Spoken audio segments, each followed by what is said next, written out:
massive imperial armada sailed toward a shallow river mouth, completely unaware that their destruction had already been carved into the forest floor. In the late autumn of 938, the destiny of an entire civilization hung on whether a single commander could predict the exact minute a river would empty into the sea. For 10 long centuries, the land we now know as Vietnam had been swallowed by the colossal empires of the north, its wealth systematically drained, its culture suppressed, and its people treated as mere subjects of a distant court. Every previous rebellion had eventually been crushed, leaving behind only the tragic songs of fallen heroes and the grim reality of continued subjugation. But on this cold morning, near the mouth of the Bach Dang River, a man named Ngo Quyen stood looking at the water, preparing a trap so audacious that it seemed to defy military logic. He did not possess a grand imperial navy, nor did he have a fleet that could match the towering warships of the Southern Han Dynasty, currently sailing toward his shores. What he had was an intimate, lifelong understanding of the water, a desperate plan, and a nation that had reached its absolute limit. If he failed, the spark of Vietnamese independence would be extinguished for another century, perhaps forever. If he succeeded, he would rewrite the rules of naval warfare and shatter 1,000 years of imperial chains. The stakes could not have been higher, and yet his entire strategy relied on a weapon that was completely invisible. As the distant drums of the invading armada began to echo across the bay, the tide began to rise, concealing the dark secrets hidden just beneath the surface of the water. How did a regional leader transform the natural rise and fall of the ocean into a weapon of mass destruction against a superpower? To understand the sheer desperation of this moment, we must first look back at the agonizing centuries that brought Vietnam to the edge of this river. To understand the magnitude of what was about to happen at the Bach Dang River, we must understand the sheer weight of the era known as Bach Thuoc, the period of northern domination. For over 1,000 years, starting from the expansion of the Han Dynasty, the northern part of modern-day Vietnam was ruled as a province of successive Chinese empires. It was not merely a military occupation. It was a deep, systemic effort to assimilate the local population, exploit their natural resources, and erase their distinct cultural identity. The people paid heavy taxes in ivory, pearls, and precious woods, while their own local leaders were pushed to the margins of power. Yet, beneath the surface of this imperial administration, the spirit of resistance never truly died. Generation after generation, local leaders rose up, from the legendary Trung sisters to Lady Tro and Mai Thuc Loan, but each uprising was eventually overwhelmed by the sheer, inexhaustible resources of the northern empires. By the early 10th century, however, the geopolitical landscape began to fracture. The mighty Tang Dynasty, which had ruled China with an iron fist for nearly 300 years, collapsed into a chaotic period of civil war known as the 5 Dynasties and 10 Kingdoms. Seizing this moment of imperial weakness, a wealthy local leader named Cuch Tua Du took control of the regional capital of Dai La and declared himself governor, establishing a fragile, self-governing state. But this newfound autonomy was highly unstable. To the north, a powerful regional state called the Southern Han emerged, eyeing the fertile Red River Delta with predatory intent. When Cuch Tua Du's successors struggled to maintain control, a brilliant general named Duong Dinh Nga stepped forward to defend the land, successfully repelling an early Southern Han invasion. But the greatest threat to this fragile independence did not come from a foreign army, it came from within. In 937, a treacherous general named Ngo Quyen assassinated Duong Dinh Nga to seize power for himself. Realizing that the local people would never accept his bloody usurpation, Ngo Quyen made a desperate, fateful decision. He sent envoys to the Southern Han court, begging for their military intervention to secure his rule. For the Southern Han Emperor Lo Gong, this was the perfect opportunity he had been waiting for. He immediately ordered a massive invasion fleet to sail south, determined to crush the rebellious province once and for all and bring it back under imperial control. The Southern Han court viewed the southern territories not as an independent nation, but as a rebellious province that needed to be brought back into the imperial fold. They believed their superior numbers and advanced naval technology would make this a swift and easy conquest, unaware that their arrival would unite the local population in a burning desire for resistance. The stage was set for a conflict that would decide the fate of the nation, and the responsibility of defense fell upon the shoulders of one remarkable man who was prepared to risk everything for the freedom of his people. When news of the assassination and the impending invasion reached the southern province of Ai Chau, it sparked deep outrage. General Ngo Quyen, the son-in-law and most trusted lieutenant of the murdered Duong Dinh Nghe, knew he had to act swiftly. Ngo Quyen was a man of remarkable character, described by historical records as possessing a commanding presence, eyes that flashed with intelligence, and a voice like a bronze bell. He quickly mobilized his forces and marched north toward the capital of Dai La. His movement was so rapid and decisive that before the Southern Han fleet could even reach the coast, Ngo Quyen had already captured the capital and executed the traitor Ngo Quyen, eliminating the internal threat. But the external storm was still coming. The Southern Han Emperor had appointed his own son, Liu Hongkao, as the commander of the invasion force, designating him as the King of Jiaoqi. Liu Hongkao led a massive armada of heavy towering warships, packed with thousands of battle-hardened imperial soldiers, sailing down the coast toward the Red River Delta. The Southern Han strategy was clear: use their overwhelming naval superiority to sail up the major riverways, strike at the heart of the country, and establish a permanent military occupation. Ngo Quyen gathered his generals to discuss their strategy. He pointed out that while the Southern Han possessed formidable warships and a vast army, their soldiers were exhausted from the long sea voyage, and their heavy ships would be difficult to maneuver in the shallow, winding waterways of the delta. He identified the Bach Dang River as the perfect place to make a stand. The Bach Dang was a crucial gateway into the heart of the country, a wide, deep river bordered by dense forests and marshes. But most importantly, it was subject to dramatic, powerful daily tides. Twice a day, the ocean water would rush into the river estuary, raising the water level significantly, before rushing back out to sea, leaving the riverbed shallow and treacherous. Ngo Quyen conceived a plan of breathtaking simplicity and immense danger. He ordered his men to cut thousands of massive, solid wooden stakes from the nearby forests. The tips of these stakes were sharpened to a deadly point and reinforced with heavy iron caps. Under the cover of darkness and at low tide, Ngo Quyen's soldiers drove these iron-tipped stakes deep into the muddy bed of the river, creating a vast, invisible forest of spikes just below the water's surface. When the tide rose, the water completely covered the stakes, leaving no trace of the deadly trap. All they needed now was to lure the enemy into the trap at the exact right moment, a task that required absolute precision and nerves of steel. The timing had to be perfect. Engaging too early would allow the heavy warships to sail safely over the stakes, while engaging too late would expose the trap before the fleet entered the estuary. Working tirelessly through the cold nights, Ngo Quyen's men drove the massive posts into the thick mud, knowing the fate of their families rested on the strength of these barriers. As the scouts reported the approach of the massive Southern Han fleet, a tense silence fell over the river, broken only by the gentle lapping of the waves against the shore. In the winter of 938, the massive Southern Han Armada appeared at the mouth of the Bach Dang River. From the decks of their towering warships, the imperial soldiers looked down with confidence, expecting a swift and decisive victory over what they considered a provincial militia. Standing on the shore, Ngo Quyen watched the enemy approach, waiting for the ocean to do its work. As the morning tide began to rush inland, filling the river estuary and completely submerging the iron-tipped stakes, Ngo Quyen ordered a small flotilla of light, highly maneuverable Vietnamese boats to sail out and meet the enemy. This decoy force was commanded by brave officers who knew that their lives depended on their ability to act.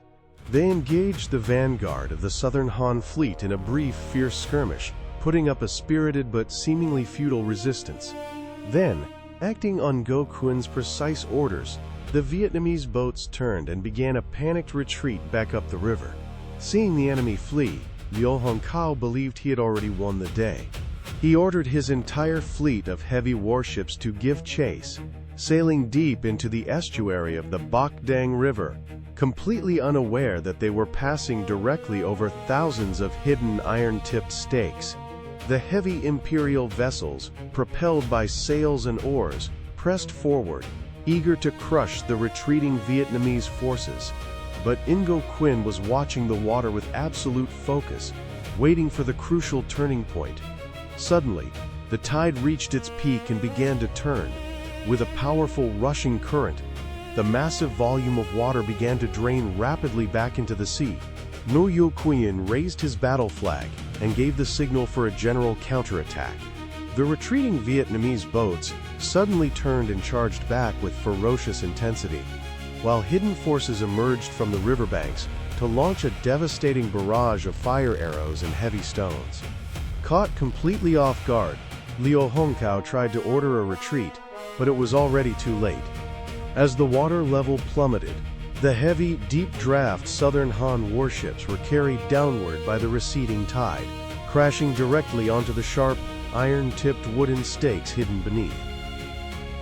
The immense weight of the warships, combined with the force of the current, drove the iron spikes straight through the wooden hulls. Ships groaned and shattered, water rushed into the broken hulls, and the proud Armada was thrown into absolute chaos. Utilizing light, agile boats, Vietnamese forces swarmed the trapped, sinking vessels, engaging the panicked soldiers in fierce hand-to-hand combat amidst a chaotic scene of fire and splintered wood. The water turned red with the blood of the invaders, as the proud imperial army was systematically dismantled by the very river they had sought to conquer. Ngo Quyen's soldiers, fighting with the fury of a people who had endured 1,000 years of oppression, showed no mercy. They navigated their small, nimble crafts with expert skill through the maze of burning and sinking ships, striking at the enemy from all sides. Liu Hongkao, realizing the catastrophic nature of his error, tried desperately to rally his remaining forces, but the sheer speed of the disaster made any organized defense impossible. His own flagship was impaled on a massive stake, tilting precariously as water poured into the hold. The battle had transformed from a naval engagement into a desperate struggle for survival. And for the Southern Han, there was no escape. The destruction of the Southern Han Armada was absolute and catastrophic. More than half of the invading soldiers perished in the freezing, blood-stained waters of the Bach Dang River, and among the dead was the young commander himself, Prince Liu Hongkao. The few surviving imperial ships that managed to avoid the stakes fled in terror back toward the open sea, pursued relentlessly by the victorious Vietnamese forces. Far to the north, Emperor Liu Gong was waiting anxiously at the border with a backup army, expecting to hear news of his son's glorious conquest. When the shattered remnants of his fleet returned with the devastating news of the total annihilation of his army and the death of his beloved son, the emperor was consumed by grief and shock. Realizing the sheer scale of the defeat and the brilliant, terrifying strategy of his opponent, Liu Gong abandoned all plans to reinforce the invasion. He gathered his remaining border forces and retreated deep into his own territory, his dreams of conquering the south shattered forever. The Southern Han would never again attempt to invade the region. With the external threat decisively eliminated, Ngo Quyen marched back to the ancient capital of Koloa, a site of deep historical and symbolic significance, dating back to the legendary Alak Kingdom. In early 939, Ngo Quyen officially declared himself king, establishing the Ngo Dynasty and setting up a sovereign administration. He chose not to seek investiture or recognition from the northern dynasties, a bold and unprecedented move that asserted absolute, independent authority over his land. He abolished the old Chinese administrative titles, established a new court hierarchy, and laid the foundation for a truly independent Vietnamese state. After more than 10 centuries of continuous foreign rule, of relentless assimilation efforts, and of countless failed rebellions, the people of the Red River Delta had finally broken their chains. The victory at the Bach Dang River was not just a successful military defense, it was the birth of a sovereign nation, marking the definitive end of the thousand-year northern domination and the beginning of the era of long-term Vietnamese independence. This was the moment when the geopolitical map of East Asia was permanently redrawn, establishing a sovereign state that would endure through the centuries. The choice of Co Loa as the capital was a masterstroke of political symbolism. By bypassing colonial administrative centers, Ngo Quyen drew a direct line back to the ancient, pre-colonial roots of his people, declaring the rebirth of an ancient civilization. His new court replaced foreign administrative structures with local systems of governance, allowing the farmers, fishermen, and soldiers to return to their villages as free citizens of a sovereign kingdom.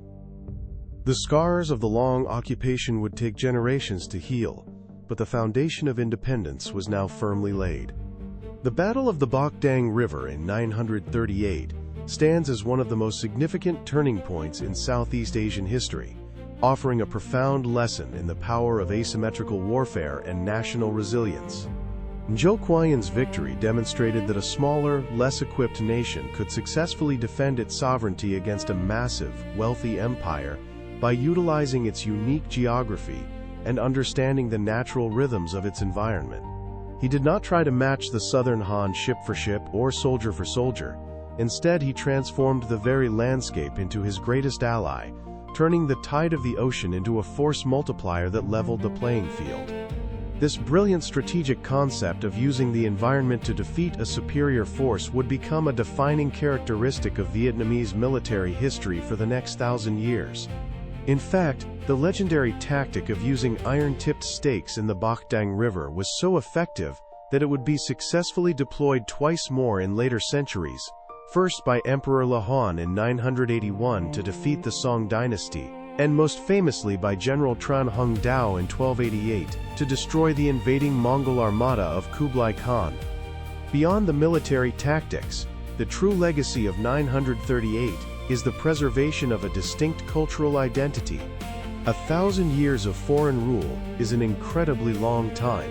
Many civilizations throughout history have been completely absorbed and forgotten under such prolonged imperial pressure. Yet the people of this land maintained their language, their customs, and their unyielding desire for self-determination, culminating in the decisive moment on the river. Ngo Quyen's triumph proved that the spirit of independence was not a temporary rebellion, but a permanent reality. It established a precedent that would guide future Vietnamese dynasties, from the Le and the Tran to the Le, in building a sovereign state that could stand as an equal to its northern neighbor. The lesson of Bach Dang is a universal one, that true strength lies not in the size of an empire, but in the unity of a people, the wisdom of their leaders, and their deep connection to the land they call home. It reminds us that even the most powerful empires have limits, and that the natural world, when understood and respected, can become the ultimate shield against tyranny. This memory served as a constant source of inspiration during subsequent foreign invasions, establishing a cultural blueprint for resistance that emphasized intelligence over brute force, patience over rash action, and unity over division. This legacy of resilience became the bedrock of the national character, shaping how future generations would protect their heritage. Today, the quiet waters of the Bach Dang River flow peacefully toward the Gulf of Tonkin, showing little trace of the violent clash that took place over 1,000 years ago. Yet, in the hearts and minds of millions of people, this river remains a sacred symbol of freedom and national pride. Archaeological excavations in recent decades have actually uncovered some of the original wooden stakes preserved in the deep mud, offering a tangible, physical link to that fateful day in 938, and confirming the incredible engineering feat of Ngo Quyen's forces. These ancient, waterlogged pieces of wood stand as silent witnesses to a moment when history was rewritten by sheer determination and strategic genius. They remind us that the past is never truly gone. It lies just beneath the surface, waiting to be remembered and understood. If you found this journey through Vietnamese history inspiring, Please consider subscribing to our channel and sharing this video with others who want to discover the incredible stories of resilience from around the world. What do you think is the most remarkable aspect of Ngo Quyen's strategy? Was it his brilliant use of the natural tides? Or was it the sheer courage required to execute such a high-stakes plan? Let us know your thoughts in the comments below, and don't forget to hit the notification bell so you never miss another deep dive into the epic moments that shaped our world. Thank you for watching, and we will see you in the next episode as we continue to explore the fascinating stories of history's greatest triumphs, where the weak stood against the strong and changed the course of human events forever. Your support helps us bring these incredible, lesser-known stories of global history to light, ensuring that the legacy of heroes like Ngo Quyen continues to inspire people across the globe. Until next time, keep exploring, keep questioning, and remember that history is often written not by the largest armies, but by those who refuse to let their spirit be conquered.